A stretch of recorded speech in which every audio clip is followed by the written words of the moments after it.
Welcome to the Ephesiology Podcast, a podcast dedicated to the study of the early Christian movement and its implications for the church today.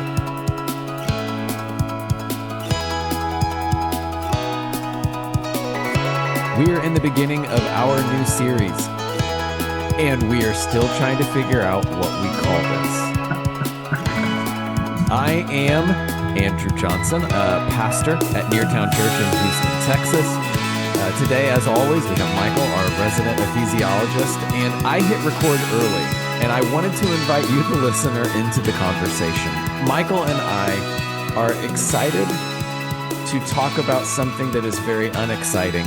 If you are watching a video recording, Michael is shaking his head furiously because I'm not excited about this. You know this. I'm not excited about the subject that we're going to talk about. So, as of this recording, we are in the beginning part of September 2024. The tenor around us seems to have a focus on politics. And Michael and I desire that our focus not get lost in the politics, but in the midst of all of this, we desire to stay focused on Jesus, to stay on his mission. And to not get distracted, to not get divided, to not miss the mark of what we are being called to. And so about 3 seconds prior to hitting the record button, Michael and I are furiously trying to land on what we will call this series. And frankly, I think the discussion was worth putting on air.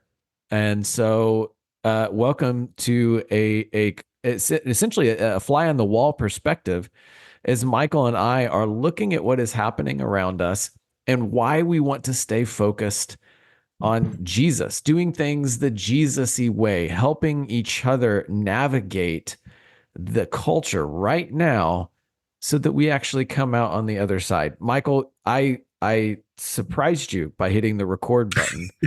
So as a recipient of being shocked in such a way, what are some of the things that are going through your mind as we're even talking about this series? Yeah, well, I mean, I think a lot is stirring in my mind from the theological, missiological to the personal. And I have to be honest, I'm very weary of everything that's going on in the United States politically, well, globally as well, because, I wrote that book in 2019 or whenever that was, 2020, just before the last election, on when evangelicals sneeze. And the idea behind the book was that whenever American evangelicals do something, there is literally a global impact. And we see this. I mean, it's just so very clear.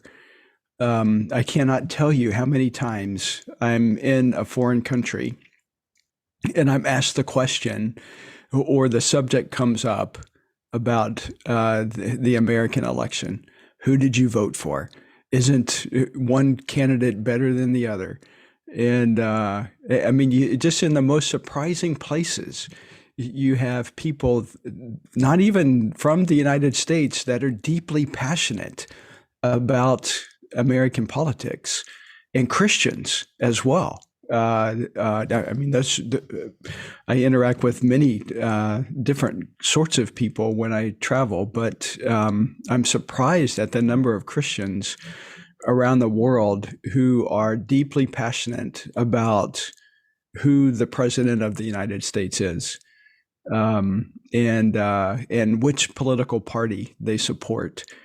And you know what? In many cases, it's just heartbreaking to me that what we do in this country as Christians, outside of the witness of who Jesus is, that those actions have repercussions around the world.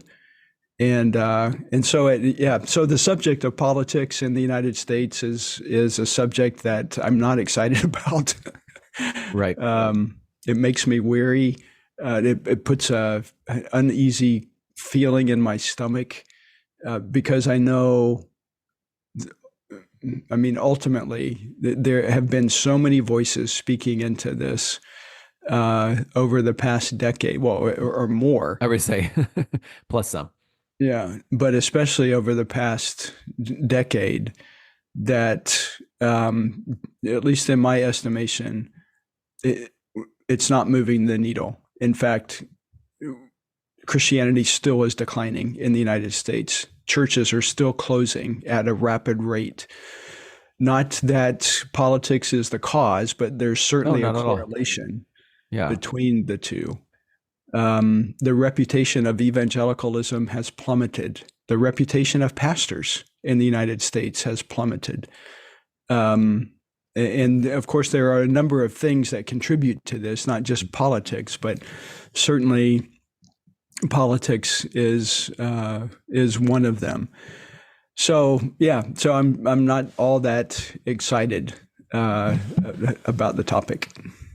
I think there is so much that is important for us to talk about here. I mean, even as you were just talking, I have the postman line from amusing ourselves to death.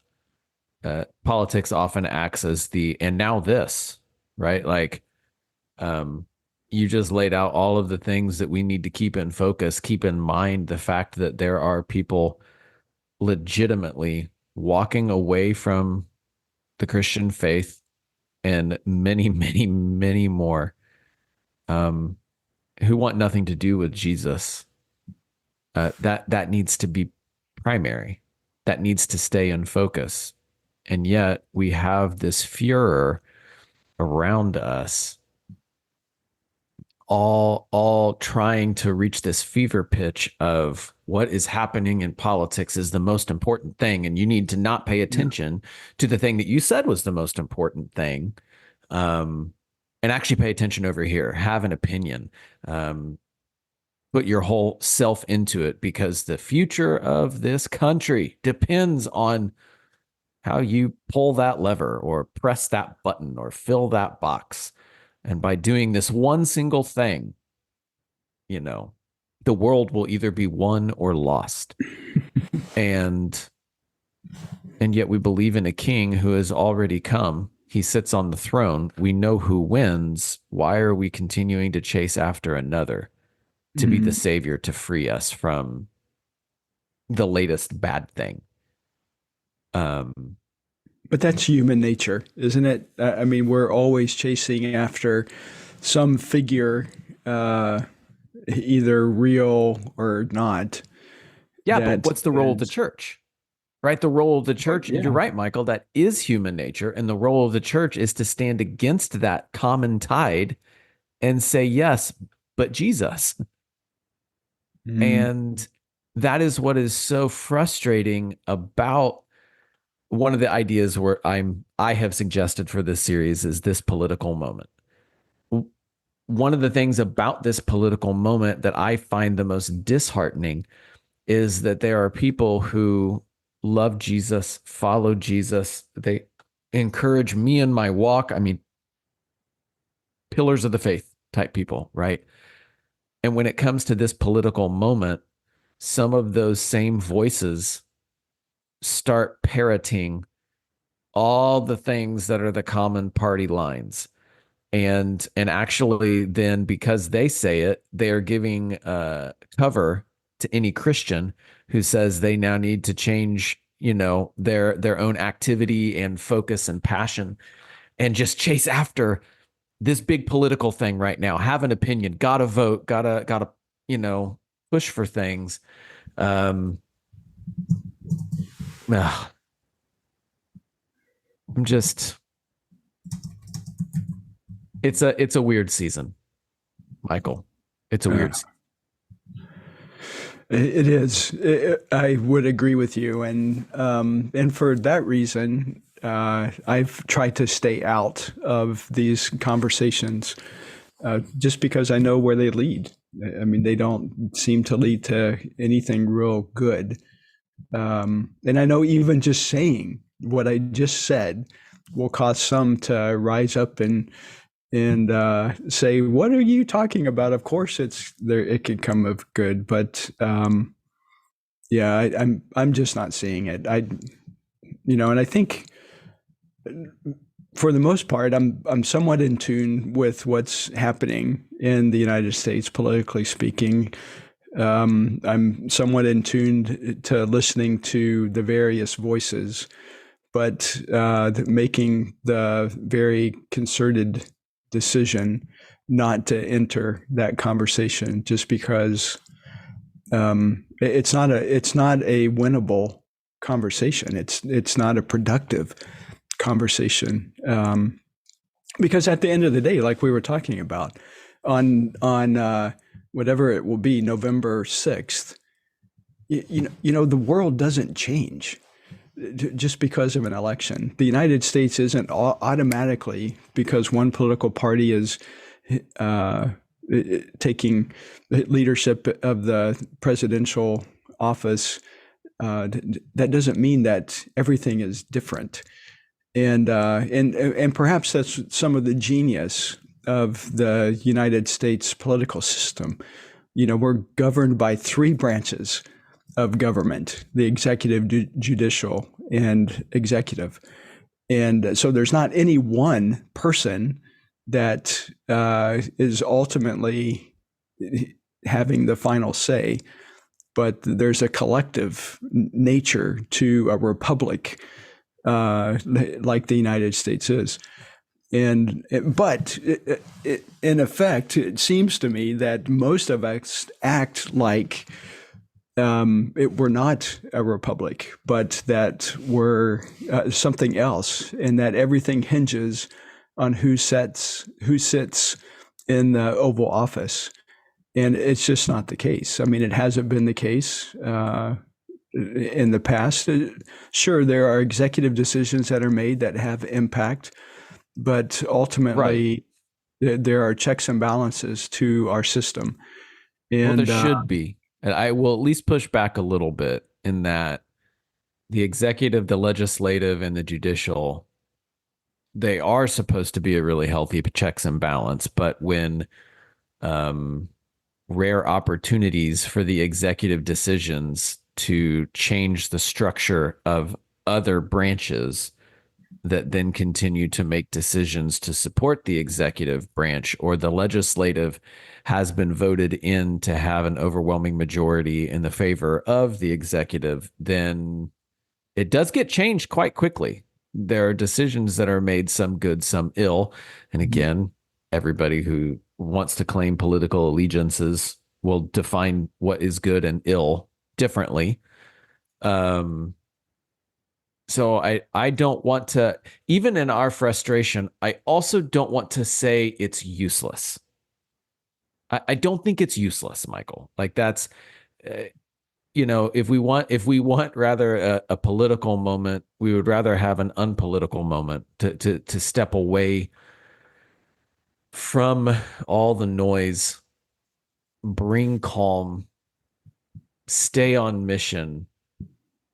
I at least want to, I don't want to stick our heads in the sand, right? Because the system that exists will continue to operate, whether we take part in it or not. And that system will continue to operate doing the things that it has always done, which makes some people happy. And then it sometimes might work people over like it always has done. And we have a system in place. Again, I'm trying to play a bit of a devil's advocate. I know that this is coming back to some conversations you and I have had both on mic and off mic, but there are local branches of government, right? There are decisions that can be made in a political nature that actually do bring lasting change, to actually see the kingdom of God represented, or the things of God pursued more in a community. I mean,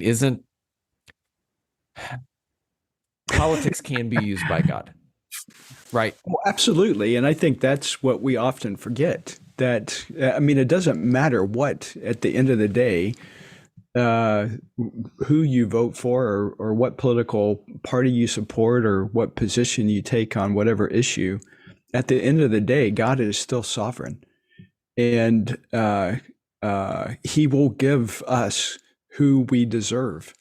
And I mean, we see this over and over again in the Old Testament and the nation of Israel. We see it at some level in the New Testament as well. The political climate of a place does not deter God from doing what He's doing, and He still hears our prayers, even, and will grant us on occasion the answer to our prayers, even if it might be to ultimately our detriment. And so, yeah. But all of that to say, God remains sovereign in what's happening, not only in this country but around the world. And so, I mean, just for me, and I don't think I'm alone in this. The ultimate issue, from a human perspective, is how will what we do impact our witness in our community, and that's what we need to give attention to. How will Jesus be exalted by our actions, and and how will we be models of what it means to glorify Christ in this political moment, or this unpolitical moment, or on November 6th or January 6th, or whatever. And that, I think, is what we have to weigh in our hearts. How is this going to bring honor to Christ? So much of what we talk about on Ephesiology, and as we look at missiology, is to really encourage brothers and sisters to always have in focus what God is already doing, how is He moving, and what does that look like in your context? Right? How is He bringing His good news in the context you're in? And I think this is, just as you said, we do need to keep that in mind as we're having a conversation about this. There might be contextually different actions that where it would be wise. I just saw Twitter explode. I try to stay off the thing. I'm just letting our listeners know there's not much good that's on there. Social media in general, actually. But I did pop over there and I saw the latest fight in the Christian space was because somebody put an article out that said, actually, the funny thing is, Michael, I can't even remember if the article said your kids should be sent to public schools or your kids should be sent to private schools, private Christian schools. But it had a focus of one of those things. And everybody on both sides exploded with passionate pro thoughts and passionate anti thoughts. And how dare you? And I can't believe you wrote that. And, equal anger on both sides. But what was coming out from some of the comments from people is like, you can have all these opinions and that's great. This is still a contextually specific article.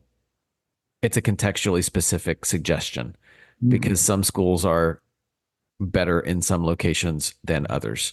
And actually the best thing for your child and the best thing for your family is going to be determined by you, your family, your children, your environment, your school system. Like there are so many different factors. And so I don't think you and I want to enter a discussion around the unpolitical moment, the political moment, and say, now there's one thing that everybody must do. And as long as everybody's doing this in all contexts, it doesn't matter. What we're saying is the one thing is stay focused on Jesus. What does it look like to continue to be on mission for him in your context?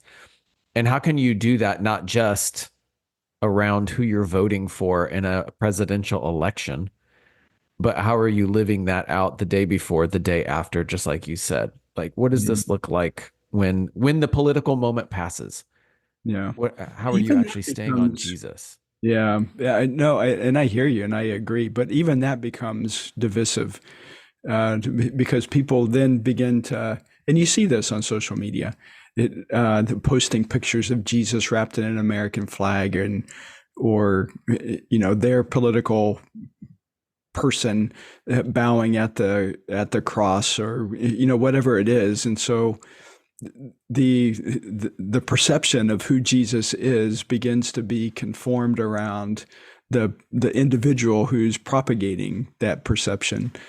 But And don't you just say that's the again, that's just because you use the example doesn't mean that's a good thing, right? That's oh no, I don't think it's good at all. I think no, it's and I'm just saying like misunderstanding of who this Christ is is. backing my idea. Just stay away from social media. Just stay away. There's nothing good there. There is very rarely anything good. Yes, you can take a bit of a temperature of what's being said out there, but what the temperature you're getting is the extreme, Yeah. right? So yes, that's not helpful, but Well, it's it's also not not common. right. Well, I mean, and we'll see it, and it's already entered into the conversation. The Christian rhetoric that will ultimately make its face known in the different political platforms.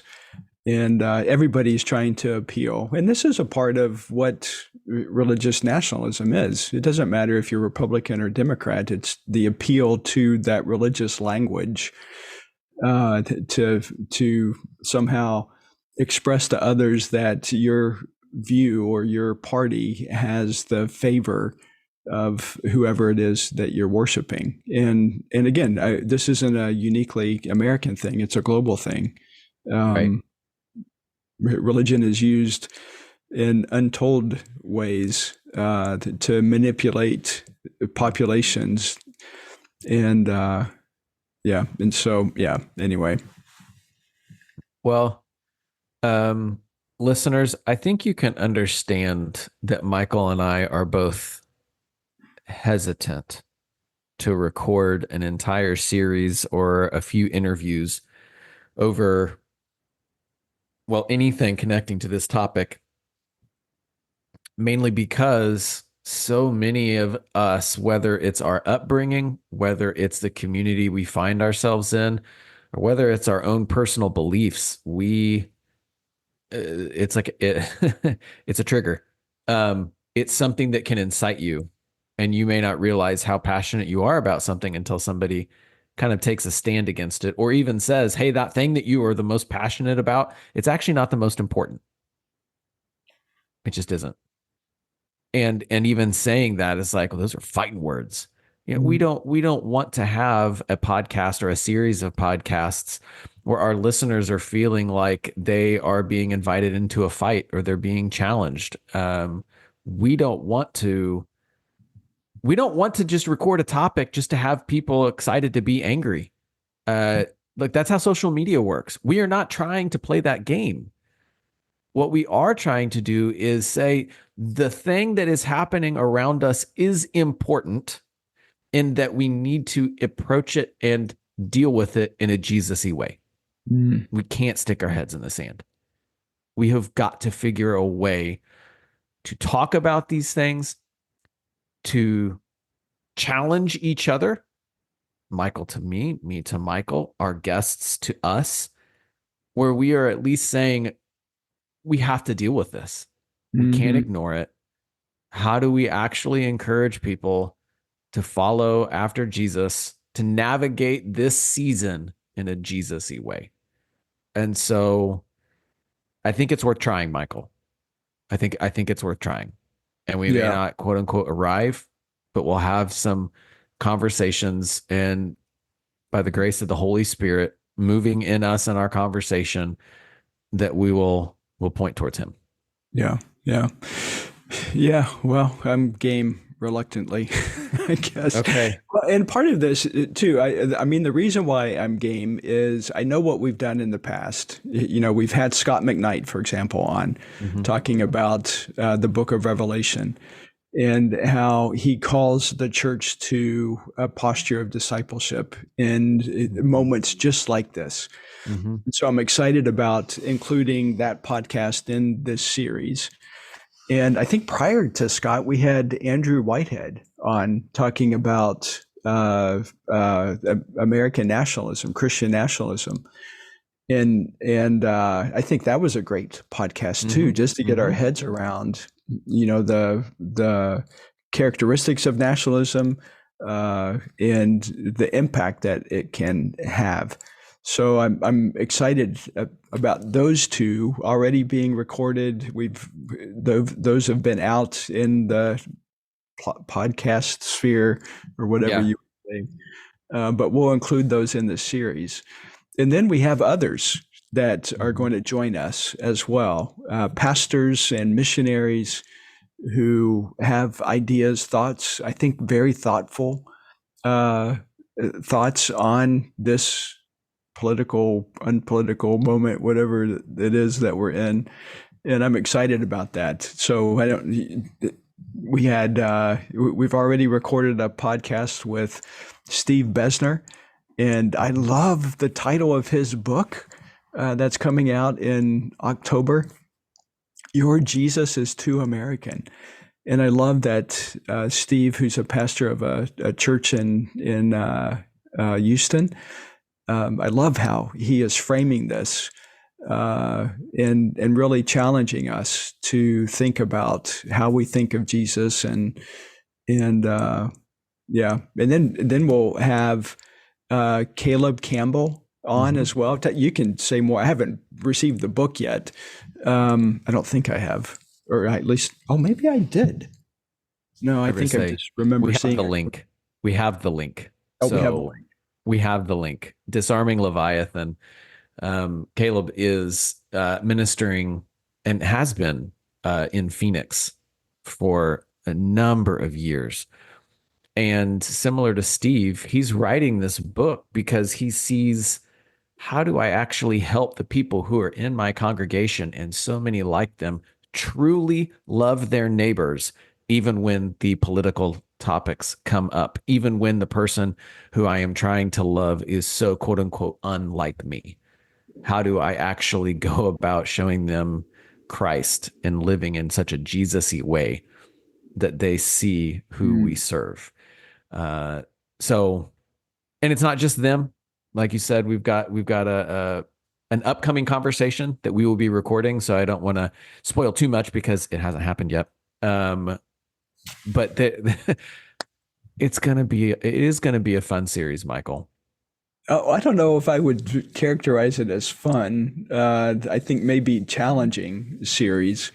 Well, what's not fun about that? Yeah, right. Well, yeah, I don't. What's not fun about it is the nervous feeling I get in the pit of my stomach when talking about politics. You know, so there's that old saying. I was thinking about this before. My mom used to say the two things we never talk about are religion and politics.